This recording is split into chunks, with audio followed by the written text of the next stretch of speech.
He was a titan of industry, a man who owned the New York skyline. She was his new, glittering prize of a wife.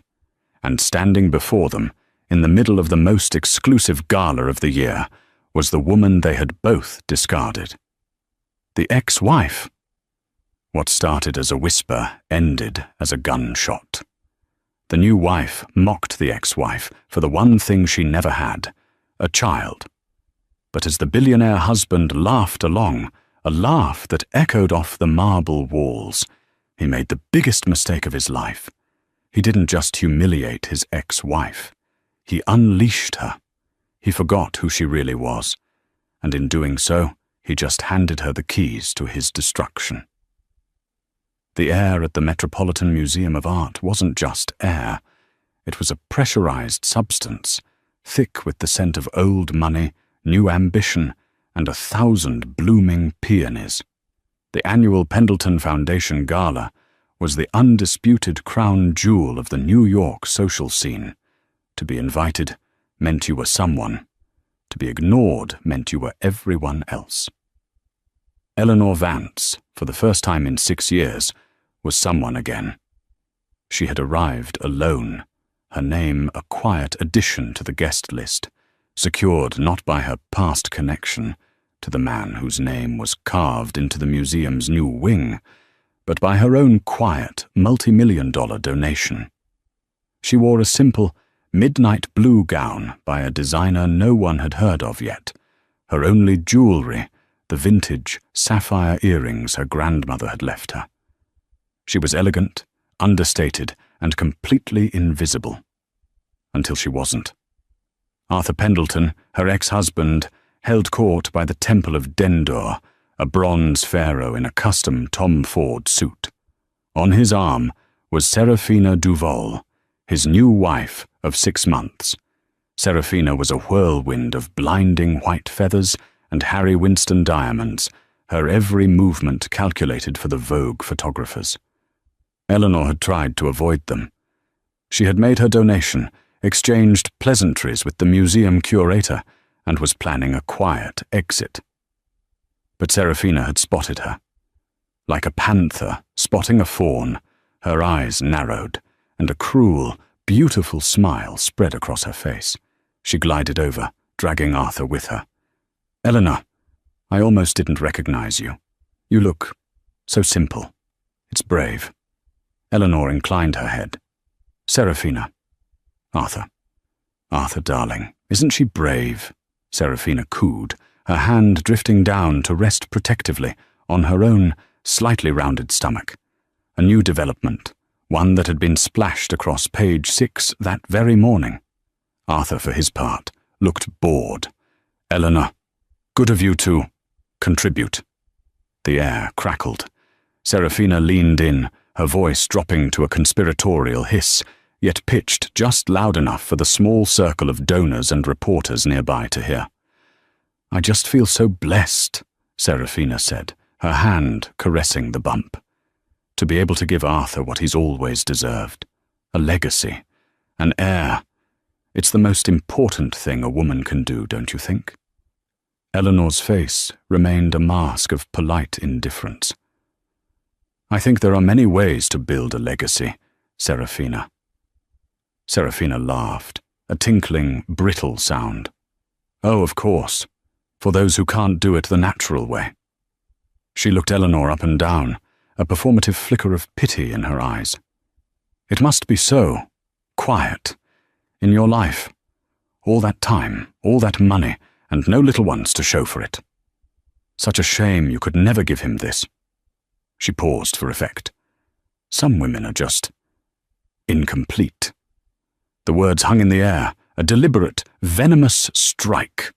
The small circle of onlookers held their breath. They all knew the story, or the story Arthur had fed them. The tragic, barren first wife. Eleanor's eyes didn't go to Serafina. They locked onto Arthur. She was waiting for him, the man she had known for 2 decades, the man she had built, the man she had protected, to shut this down, to show an ounce of decency. Arthur Pendleton met her gaze, a flicker of something in his eyes. Annoyance? No, it was recognition. And then he did the one thing that sealed his fate. He chuckled. It was a small sound, a dismissive, patronizing huff of air. He wrapped his arm around Serafina's waist, pulling her close. "Be nice, darling," he murmured, loud enough for all to hear. "It's not her fault. She's barren." The word barren echoed. It wasn't a whisper. It was a judgment. The small crowd visibly relaxed. The king had spoken. The joke was sanctioned. The ex-wife was fair game. But Eleanor Vance didn't cry. She didn't flush with shame. A strange, glacial calm settled over her. The hurt that had lived in her chest for years didn't just fade. It crystallized. It turned from a dull ache into a diamond-hard point. She looked at Serafina, the vapid, cruel girl who thought she'd won. Then she looked at Arthur, the man who had just confirmed he was a coward. She smiled, a tiny, cold smile that didn't reach her eyes. "You will regret that laugh, Arthur," she said, her voice clear and low, cutting through the murmurs. "Both of you." She didn't wait for a response. Holding her head high, she turned and walked away, her simple dress flowing behind her like a queen's robes. She walked past the Vogue reporter, Eliza Dunn, who was scribbling furiously in her notebook, having forgotten the fashion entirely. Arthur Pendleton watched her go, a flicker of unease beneath his bravado. But Serafina just laughed again, louder this time. What's she going to do? Write a sad poem about it? In his arrogance, Arthur had forgotten the first rule of his own success. Eleanor Vance never bluffed, and she never, ever lost.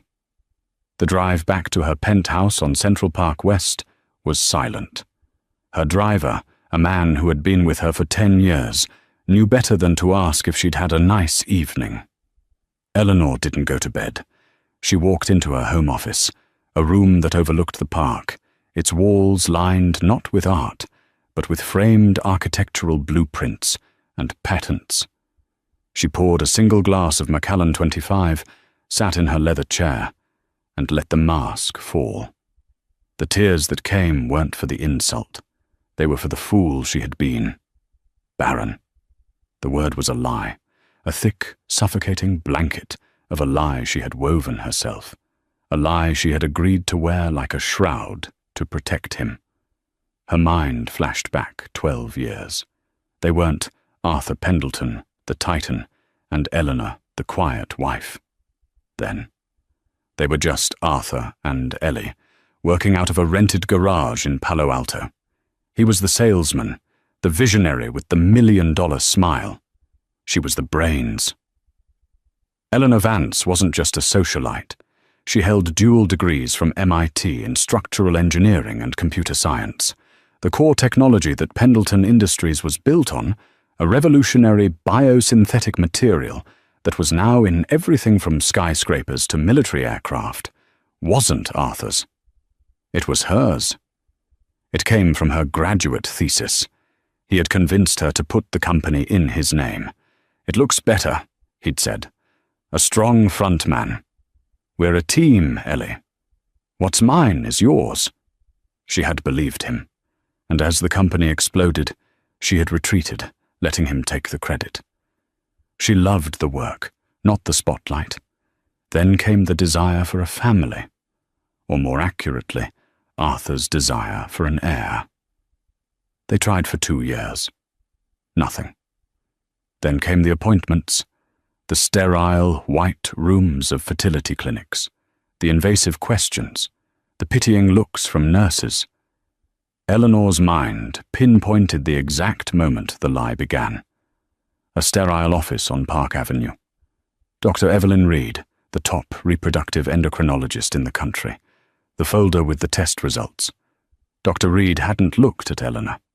She had looked at Arthur.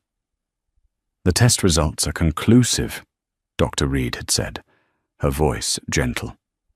"Mrs. Pendleton, your fertility is perfectly normal. Excellent, in fact.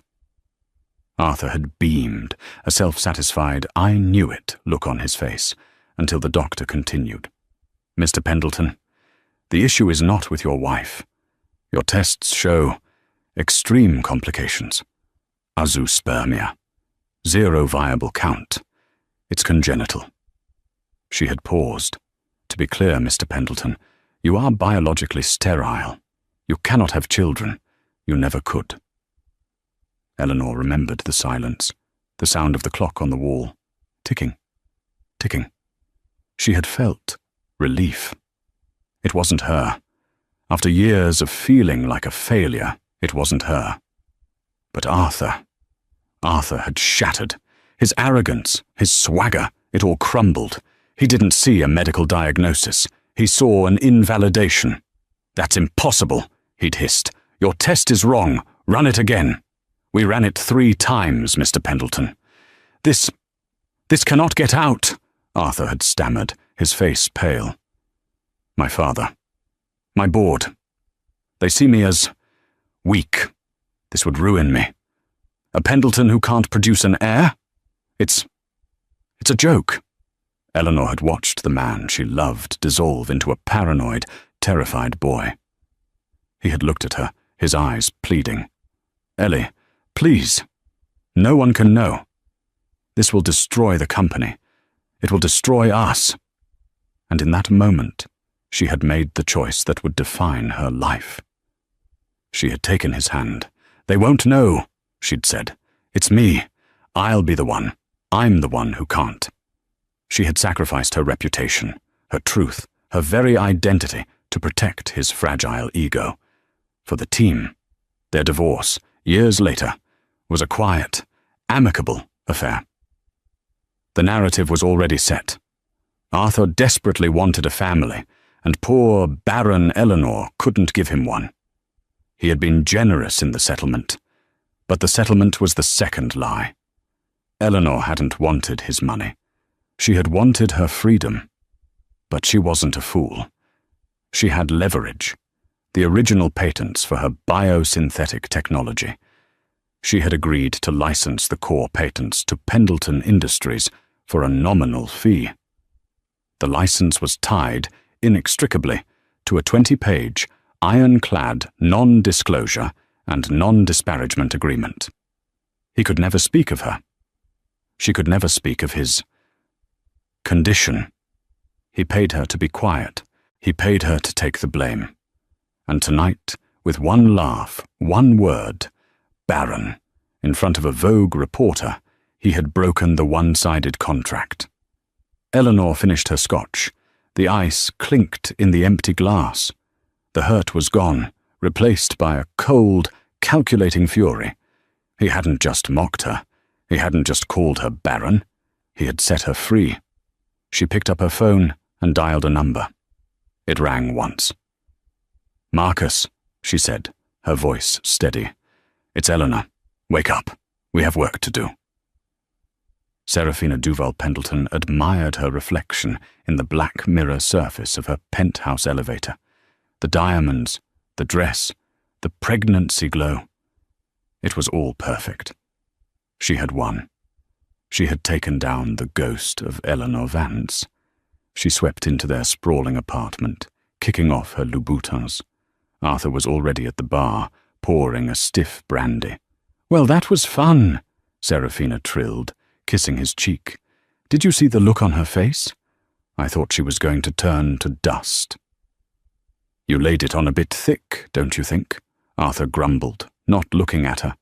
The unease he'd felt at the gala was growing. Eleanor wasn't reactive. Her quiet, "You will regret this," felt less like a threat and more like a weather forecast. "Nonsense, darling," Serafina said, running her hands over his shoulders. She needed to be put in her place. Everyone needed to see that I am the present, and she is the pathetic past. I am the one giving you a son, the Pendleton heir. Arthur softened, his hand going to her stomach. "The heir? Yes. That's all that matters." Serafina smiled, but it was a wolf's smile. She wasn't just a trophy wife. She was an opportunist who had been waiting her whole life for a score this big. But her victory was built on a lie far more dangerous than Eleanor's. Serafina was pregnant. But the child wasn't Arthur's. The real father was currently sitting on the board of Pendleton Industries, watching his cousin with a hungry patience, Julian Pendleton, Arthur's younger, sharper, and far more ruthless cousin. Serafina's affair with Julian had started 6 months before she'd even met Arthur. Julian was her long-term plan. Arthur was just the shortcut. The plan was simple and brutal. Julian knew Arthur's secret. He'd been digging for years, looking for leverage, and he'd found a disgruntled former assistant who remembered the hushed-up medical crisis years ago. He'd suspected sterility. "You're the Trojan horse, Serafina," Julian had told her in a stolen moment at their Hamptons estate. "Get him to marry you. Get pregnant with my child. He'll be so desperate for an heir, he'll never question the timeline. He'll announce it to the world. And once he does, he's trapped." The plan was for Serafina to discover Arthur's infertility after the baby was born, declare the child a miracle from a sperm donor she'd used in desperation, and paint Arthur as a monster for lying to her. In the ensuing chaos, Julian would trigger a no-confidence vote at the board, using Arthur's fraud as leverage, and take over the company. The baby, his baby, would be the true Pendleton heir, and he and Serafina would control the entire fortune. But tonight, Serafina had gotten cocky. The gala, the public humiliation of Eleanor, that had been her idea. A spontaneous, petty power play. "She's irrelevant, Arthur," Serafina insisted, topping up his glass. "She's a sad, childless woman who designs buildings or whatever. She's nothing. We are everything." Arthur drank, the brandy burning his throat. He wanted to believe her. He needed to believe her. He had built his entire identity on being the strong one, the fertile one, the king. Eleanor's quiet sacrifice had been the foundation of his empire. He had just taken a sledgehammer to it. Meanwhile, across town, Serafina's phone buzzed, a text from a blocked number. "You idiot! You didn't just poke the bear, you poked the dragon. This wasn't the plan. Fix it." It was from Julian. Serafina's blood ran cold. She looked at Arthur, who was now staring out the window, lost in his own insecure thoughts. She'd thought she was playing him, but as she stood there in her $1,000,000 dress, a chill settled over her. What if Eleanor wasn't the only ghost in this penthouse? What if, in her haste to win a small, petty battle, she had just started a war she was not equipped to fight? She had wanted to be the queen. She was beginning to suspect she was just a pawn. He didn't just breach the contract, Marcus. He voided it. Eleanor sat in the glass-walled conference room of Marcus Thorne's law firm, Cravath, Swain and Moore. It was 3 a.m. The table was littered with a copy of her original licensing agreement, her divorce settlement, and a single grainy cell phone video of the gala incident, already circulating on gossip blogs. Marcus Thorne, a man who charged $2,000 an hour and was worth every penny, pressed a button. A large screen lit up, showing the video. Serafina. Just incomplete. Arthur chuckles. Not her fault she's barren. Marcus, a man who had seen corporate titans eviscerated over a single misplaced comma, steepled his fingers.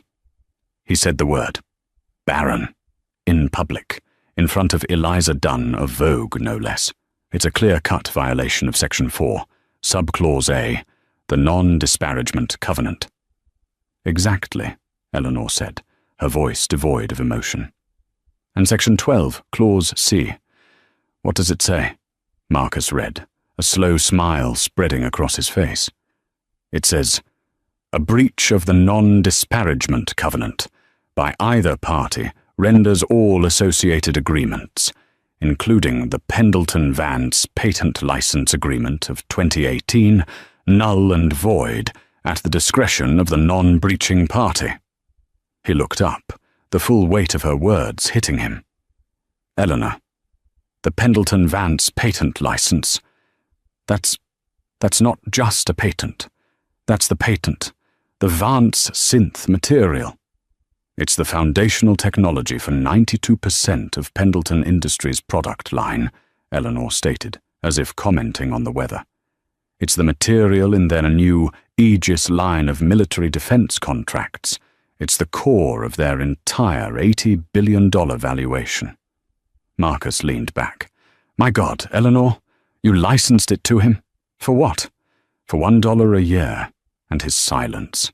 And he just, with a laugh, gave it all back to you. Marcus started to pace, his mind buzzing. He didn't just call you a name, Eleanor. He just committed corporate suicide. What do you want to do? This was the moment. She could sue him for damages, take a massive payout, ruin him in the press. But Eleanor wasn't interested in his money. She was interested in her work. When we divorced, Eleanor said, I took a small settlement. But I also started a new, quiet company, Vance Technologies. It's been operating in stealth mode for 5 years. I've been improving the patent.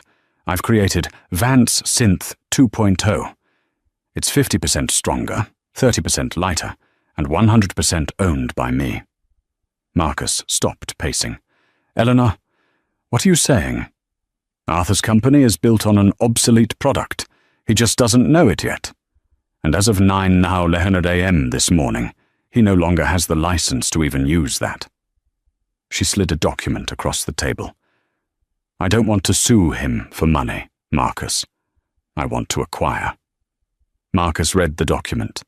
It was a proposal, a hostile takeover bid. You're going to use the patent violation to force a default, he whispered, the audacity of it dawning on him. You're not going to sue him for damages. You're going to claim the assets built on your stolen IP. You're going to take the whole company. Not the whole company, Eleanor said, standing up and walking to the window. The sun was just beginning to tint the New York sky purple. The whole company is bloated, inefficient, and built on his ego. I just want the Aegis Defense Division, the R&D labs, the parts that were mine to begin with. He'll fight, Marcus warned. The board will fight. Let them, Eleanor said, her reflection staring back at her in the glass. They're about to find out their entire empire is built on a foundation that I am about to revoke. Send the first letter at 8 a.m., a cease and desist to all Pendleton Industries factories, effective immediately for patent infringement. That will shut down their global operations. The stock will— Yes, it will, Eleanor said. And a second letter, she continued, to the board of directors. An emergency meeting tomorrow. Tell them, Ms. Vance has a proposal to save them from the ruin their CEO just caused. Marcus looked at the woman before him. This wasn't the quiet, barren ex-wife the world thought they knew. This was an architect, and she had just drawn up the blueprints for the most brutal, elegant execution he had ever seen. He shouldn't have laughed, Eleanor, Marcus said. No, Eleanor agreed, watching the city wake up. He shouldn't have. The first tremor hit at 9:01 a.m. Arthur Pendleton was in his private gym when his phone began to vibrate so violently it nearly fell off the treadmill. He ignored it. It was his COO, Robert. Robert could wait. The second tremor hit at 9:15 a.m. when he walked onto the trading floor of his own company. The atmosphere was a tomb. The massive ticker on the wall, usually a sea of green, was a waterfall of blood red. PDN, 2250. PDN 3175. PDN 4010. What the hell is going on? Arthur roared, grabbing the nearest analyst. We don't know, sir, the young man stammered. A cease and desist just hit the wire. All our manufacturing plants. China, Germany, Texas. They're shutting down. It's a patent dispute. The stock. It's in free fall. Patent dispute? With who? That's the thing, sir, the analyst said, his face white. The filing. It's from Vance Technologies. We don't know who that is. But Arthur did. He didn't run to his office. He teleported. He slammed the door, his hands shaking. Vance! It couldn't be. She didn't have. She wasn't. His private line rang. It was Marcus Thorne. You can't do this, Eleanor! He bellowed into the phone, skipping the pleasantries. This is insane! You'll destroy us! You'll destroy yourself! Your stock is tied to this! Marcus Thorne's voice was impossibly calm. Good morning, Arthur. I'm afraid Miss Vance is no longer a shareholder. She divested her remaining shares over 6 months ago, at peak value. Smart, really. It's as if she knew an unstable element might compromise the company's integrity. You... Arthur couldn't breathe. She's bluffing. It's a shakedown. How much does she want? 10 million? 100? Miss Vance is not interested in your money, Arthur. She's interested in her property. The cease and desist is real. You have 24 hours to halt all production using her intellectual property, which, as I recall, is all of it. Or the federal marshals will do it for you. She can't. That license, it was ironclad. It was, Marcus agreed pleasantly, until you stood up at a party full of reporters and breached the non-disparagement clause, calling your ex-wife Baron? Tisk, tisk. Not just cruel, Arthur. Catastrophically expensive. The board has been notified. They'll be meeting tomorrow at 10:15 a.m. I'd advise you to attend. The line clicked dead. Arthur slumped into his chair. Baron. One word, one laugh. The third tremor hit at noon. Eliza Dunn's piece for Vogue dropped online. It wasn't a gossip column. It was a character assassination. It was titled, The King's Laugh, How Arthur Pendleton's Hubris Just Cost Him an Empire. It didn't just report the insult. It analyzed it. It painted Serafina as a cheap, cruel usurper. It painted Arthur not as a king, but as a weak, pathetic man who hid behind his new wife's skirts while he mocked the woman who had built his kingdom. It recontextualized everything. Suddenly, all the old barren wife stories looked like what they were, a misogynistic smear campaign. By 2 p.m., PDN stock was halted. The company had lost 40% of its value. Billions. Wiped out. The fourth tremor was personal. He stormed back to the penthouse.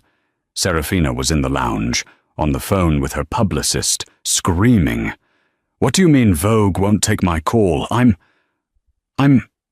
Get out, Arthur whispered, his voice shaking with a rage so cold it terrified her. What? Arthur, darling, it's just a silly article. You, he said, advancing on her. This was you, your petty, stupid performance. You just had to poke her. You just had to win. I was defending you, Serafina shrieked, backing away. You weren't defending me. You were lighting a forest fire. Do you have any idea what she's done? He grabbed a priceless Ming vase, one Eleanor had bought, and hurled it against the wall. It shattered. She's suing us, Serafina whimpered. Worse, he roared. She's not suing us. She's revoking. He didn't even understand the full scope of it, but he knew it was bad. The patents, the company, it's all tied to her. Serafina's mind raced. Julian, the plan, This was too soon. This was all wrong. The baby, she tried, her hand going to her stomach. Arthur, the stress, the air. I don't give a damn about the air, he screamed. His face was purple. What good is an heir if he's inheriting nothing? He grabbed her arm. You're going to fix this. You're going to call her. You're going to apologize. You're going to beg. Serafina looked at him, at this pathetic, broken man. Her one anchor, his power, was gone. And in its place was a terrified bully. She just stared at him, her own panic rising. The plan was in ruins. Julian hadn't texted her back in hours. The man who had laughed 24 hours ago was gone. The man in front of her was crying. The boardroom on the 80th floor of Pendleton Tower was a cathedral of glass and fear. The long-time board members, ancient titans of industry, tech billionaires and retired generals, were assembled. There was an empty seat at the head of the table. Arthur sat to the right, looking like he had aged 20 years. Serafina was nowhere to be seen. Julian Pendleton sat at the far end, his face a perfect, unreadable mask. "This is an outrage," Arthur blustered, though his voice was thin. "A marital dispute. She's a bitter woman. She's a woman who just cost us $30 billion in 8 hours, Arthur," growled General Hastings, a man who ran the Aegis Defense Division. "I've got a call from the Pentagon screaming about national security. Our contracts are frozen. Explain that. We are negotiating." The doors at the far end of the room swept open. Eleanor Vance entered, flanked by Marcus Thorne and a team of forensic accountants. She wore a white, razor-sharp pantsuit. She looked like an avenging angel. "Ms. Vance," General Hastings said, standing up, "you are not on this board." "She's not," Marcus Thorne said, his voice filling the room. "But her new company, Vance Technologies, is. As of this morning, Vance Technologies has acquired a 30% stake in Pendleton Industries, purchased on the open market at a significant discount. She is now the largest single shareholder. She has a right to be here." The board stared. Arthur looked like he was going to be sick. "Good morning, gentlemen," Eleanor said, her voice cool and clear. She took the empty seat at the head of the table. Arthur's seat. "Let's dispense with the pleasantries," she said. 20 years ago, I invented a material called Vance Synth. I allowed Mr. Pendleton to build a company around it, in his name, in exchange for his silence on a delicate personal matter." She paused, and her eyes found Arthur's.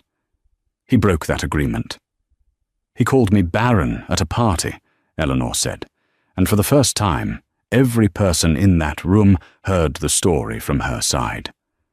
A term he knew to be false, a lie he created, a lie I carried for him for 15 years to protect his ego, his condition. The board was silent.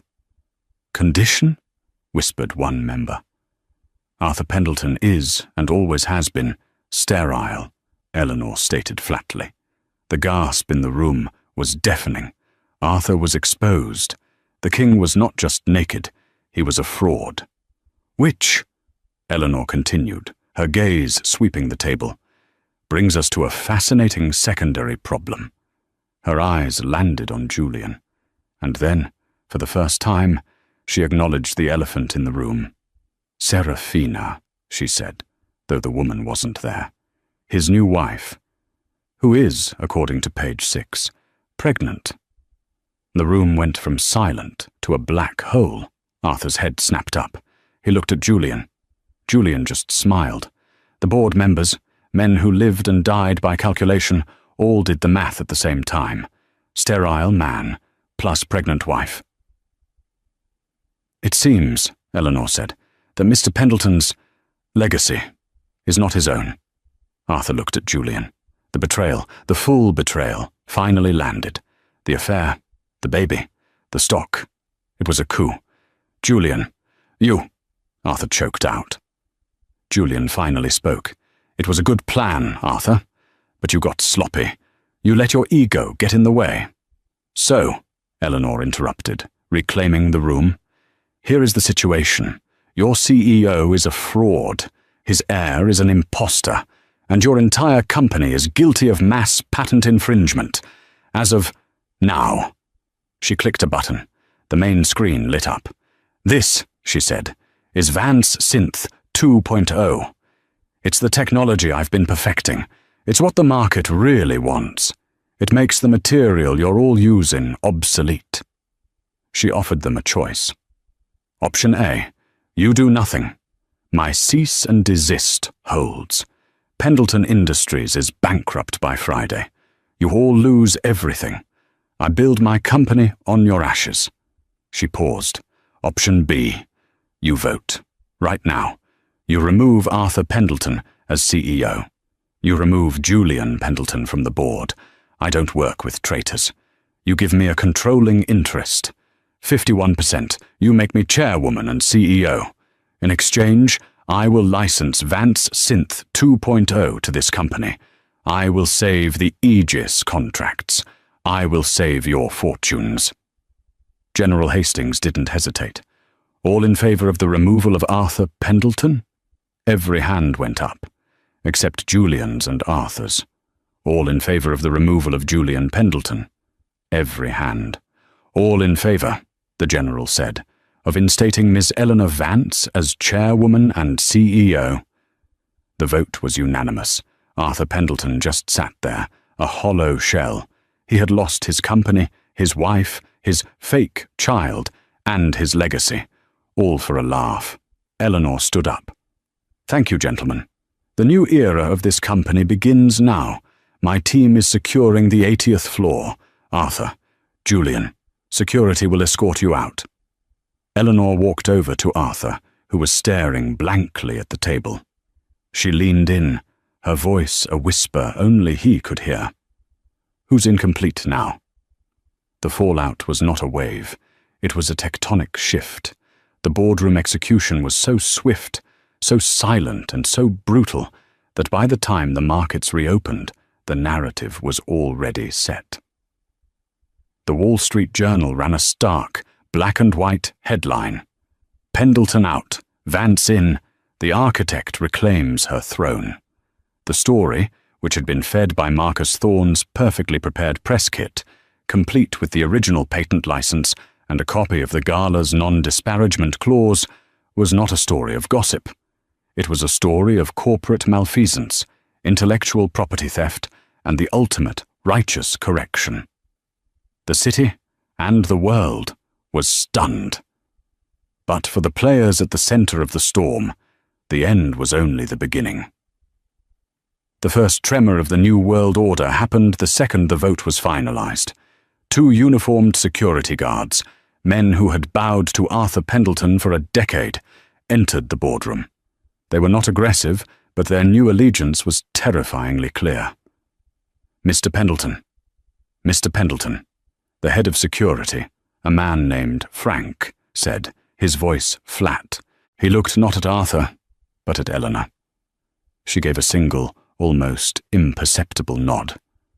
This way, sir, Frank said. Arthur's reality fractured. This is my building. You work for me.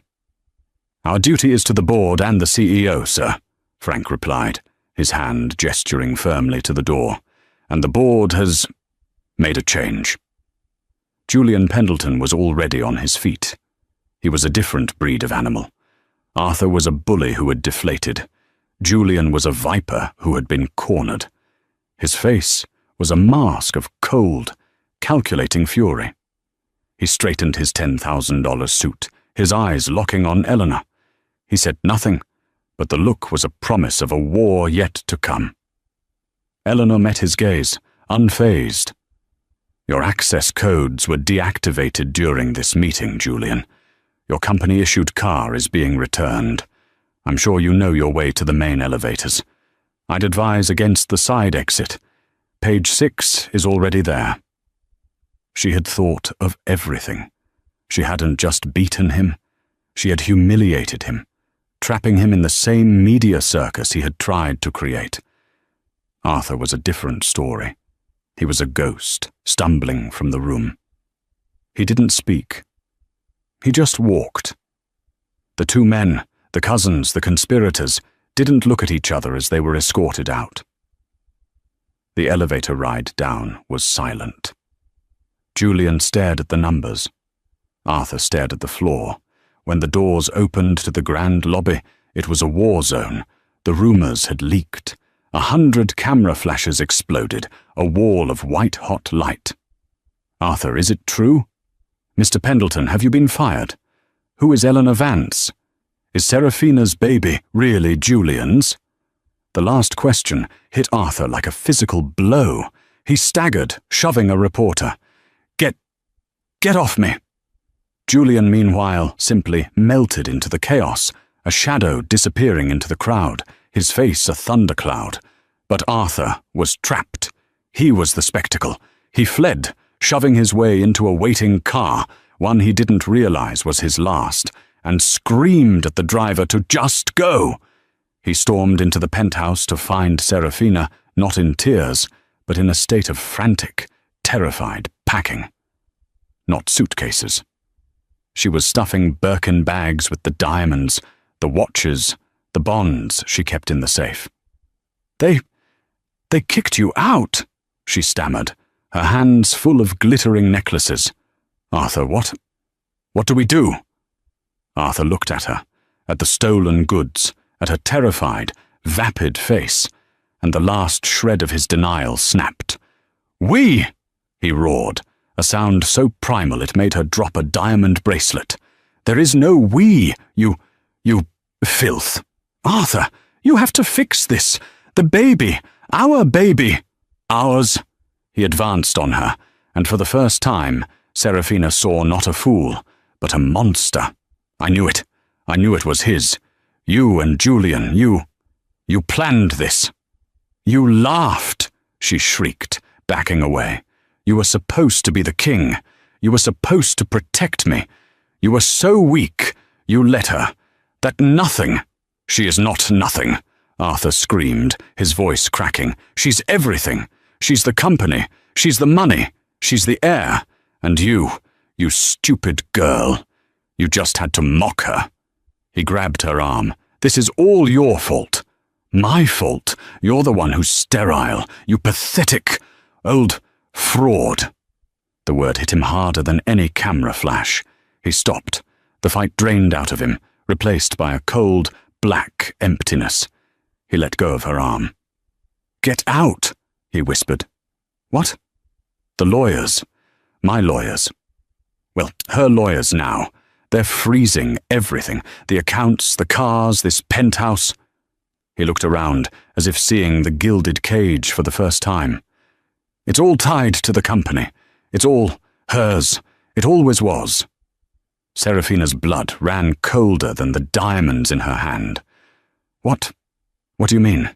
You're Arthur Pendleton. You have other money." Arthur just laughed, a dry, broken, hollow sound. The sound of a man who had just realized his entire life was a loan he could never repay. "No, I don't. It was all stock. It was all her." Seraphina's phone buzzed. A text from a blocked number. "You're on your own. Delete this number." Julian. The betrayal was absolute. She was a pawn, and the board had been cleared. She looked at Arthur, the pathetic, ruined man. She looked at the diamonds she could no longer sell. She grabbed her purse, shoved her phone in her pocket, and ran. She didn't take the private elevator. She took the service stairs, fleeing like the thief she was. Her fall was swift. The Vogue article had made her a pariah. She was blacklisted from every event, every restaurant. Her publicist dropped her. Within a month, the diamonds were sold for pennies on the black market to pay for a lawyer. The divorce was a one-sided slaughter. Arthur, in his one final act of power, proved paternity. The Pendleton heir was exposed as a lie.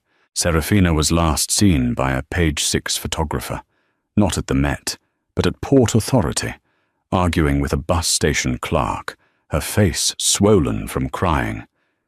She was irrelevant, a ghost in last year's couture. While the old world burned, Eleanor Vance was building. She didn't take a day. She didn't even take a breath. Her first act as CEO was to walk into Arthur's opulent, mahogany-panelled office. It was a dark, suffocating room, smelling of brandy and ego. "Remove all of it," she told an assistant. "The desk, the paintings, the carpet.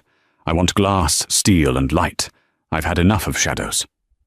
By noon, General Hastings, the gruff ex-military man from the board, was in her new, sparse office. "Ma'am," he said, the word "ma'am" new and cautious on his tongue. "The Pentagon is on the line. Let's call it apoplectic. Our Aegis contract is in jeopardy. They're talking about pulling it." "They're afraid, General." "As they should be," Eleanor said, not looking up from a stack of files. "Put them on speakerphone." A moment later, a voice boomed from the speaker. "Who in the hell is this? Who is Eleanor Vance? You've just compromised national security, ma'am." Eleanor leaned forward. "This is Chairwoman Vance, Admiral, and what I've done is saved national security." "What the hell is that supposed to mean?" "It means that for 10 years, Arthur Pendleton has been selling you a Ford Model T and calling it a rocket ship. The Vance synth material he was licensing from me was my prototype. It's obsolete." Silence.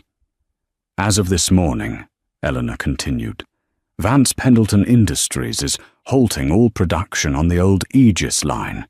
We are retooling. In 1 week, my R&D team will present the Pentagon with Vance Synth 2.0. It's 50% lighter, 300% stronger, and radar invisible. It's the material you thought you were buying. It's the material I've been perfecting for the last 5 years, while Mr. Pendleton was at Galas." More silence. The Admiral was stunned. You have this? It's ready," he stammered. "I don't make promises I can't keep, Admiral.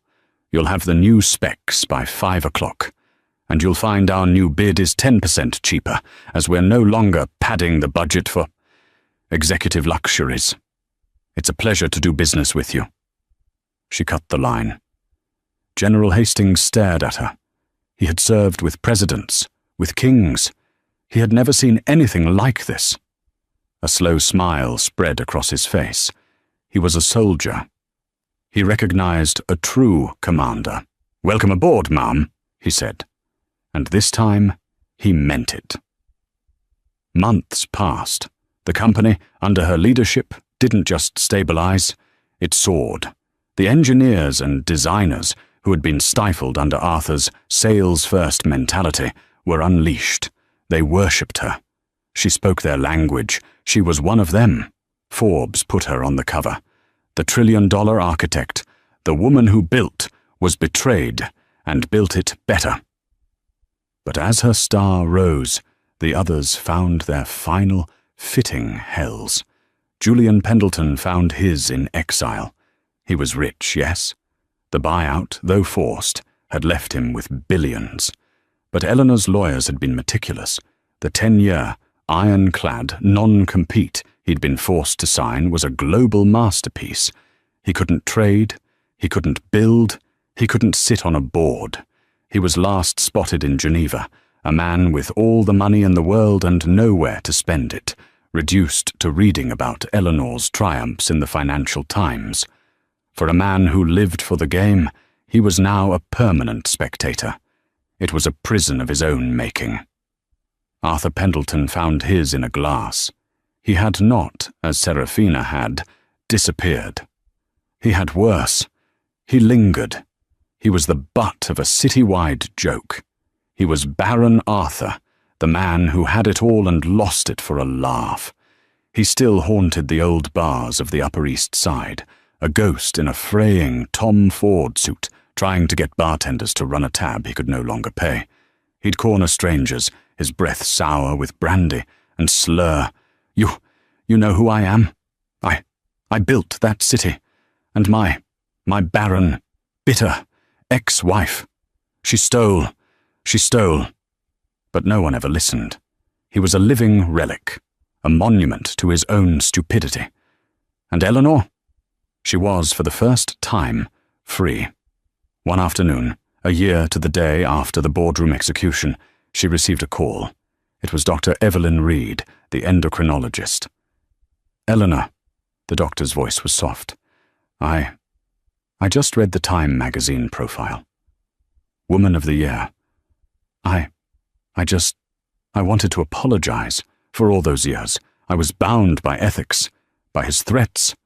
But I am so sorry I was part of that lie." Eleanor paused, looking out her new glass-walled office at the city that was now truly hers. "Evelyn," she said, her voice warm, "you were not part of his lie. You were the only person in that room who told me the truth. You have nothing to apologize for. Still, what he did, what he called you—" "It's just a word, Evelyn," Eleanor said, "and it has no power anymore.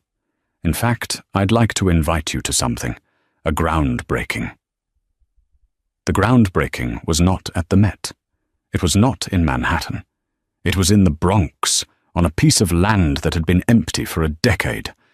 It was a cold, bright November day. The crowd was not made of socialites in feathers. It was made of community leaders, foster parents, and 100 noisy, excited children wearing bright blue hard hats. Dr. Reed was in the front row. So was General Hastings. So was Marcus Thorne. Eleanor Vance took the podium. She wore an elegant, practical wool coat, her hair pulled back. She looked happy. After her speech about the new building, a reporter called out. It was Eliza Dunn, the Vogue reporter from the gala. She wasn't snide now. She was humbled. "Miss Vance," she called out. "Eliza Dunn, Vogue. A year ago, I watched you be humiliated. Now you stand here as the most powerful woman in New York. You've rebuilt an empire. You've launched a new age of technology. But I have to ask, after all this, do you ever regret it? Not having a family? Not having children of your own?" The crowd hushed. This was the question, the one that had defined her. Eleanor smiled, a genuine, bright, unshakable smile. She walked to the front of the podium, her eyes finding the children in the front row. "Thank you for that question, Eliza," she said, her voice clear and carrying in the cold air. "It's a question that has followed me my entire life, in whispers, in pitying looks, and at parties, in very loud, cruel jokes." She looked at the crowd. "For 15 years I lived in silence. I allowed a narrative to be written for me, a story of what I lacked, a story of being incomplete, a story of being barren. I did it to protect a man's fragile ego. I did it because I thought that was loyalty. I was wrong. My ex-husband, and men like him, they believe a legacy is a simple, primal thing. It's blood, it's a name, it's a son. They believe a woman's value is tied only to what she can produce. They are tragically mistaken." She spread her hands, gesturing to the blueprints for the building behind her. "A legacy is not about producing. It is about building. A true legacy is not about what you leave behind in your blood. It is about what you leave behind in the world. It's about the foundations you lay for others. Today we are standing on what was once called barren ground. It was overlooked. It was underestimated. It was forgotten." She smiled. "It has a lot in common with me. And today," she continued, "we will plant a seed. Not a seed of ego, not a seed of blood, a seed of opportunity, a seed of knowledge, a seed of hope." She gestured to the sign which was being unveiled. The Eleanor Vance Center for Children. A STEM, Arts and Leadership Academy for the next generation. My predecessor, she said, thought an heir was something he could buy or create through a lie. But these are my heirs. She pointed to the children. This center. This promise. This is my family. This is my legacy. So, to answer your question, Eliza, do I regret not having a child? No, because I've come to realize I am not the mother of one. I am the architect for thousands. I was never barren. I was just busy. Busy building a better future. She turned, picked up a golden shovel, and plunged it into the hard, cold earth. The crowd exploded. The camera flashes this time were not for a scandal. They were for a beginning. As she lifted the first shovelful of dirt, a little girl in a hard hat ran up and handed her a single, slightly wilted daisy. Eleanor Vance took the flower, her eyes shining, and laughed. A real, full, joyous laugh. It was the only one that mattered, and that's where our story ends. A laugh at a party, a moment of cruel, public mockery, became the trigger for the greatest comeback in New York history. The new wife, who thought she had it all, learned that a baby isn't a weapon, it's a person. And the billionaire, who thought he was a king, learned that the woman he'd called barren was actually the only one who could grow anything real. Eleanor Vance proved that a legacy isn't about what you produce, it's about what you build. What did you think of Eleanor's ultimate revenge? Was it justice, or was it cold-blooded? Let me know in the comments below. Thank you for watching. If you loved this story of karmic retribution and triumph, please show your support. Hit that like button, share this video with someone who needs to see a good comeback, and most importantly, subscribe to the channel so you never miss a story. We have new dramas coming every week.